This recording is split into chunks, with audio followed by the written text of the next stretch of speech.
So che in marzo non hai tempo di uscire, quanti mesi senza te, ma l'estate ci darà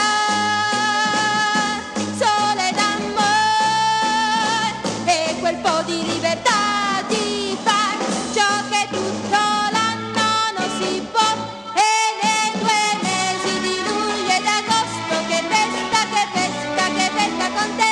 E nei 2 mesi di luglio ed agosto che festa, che festa, che festa con te.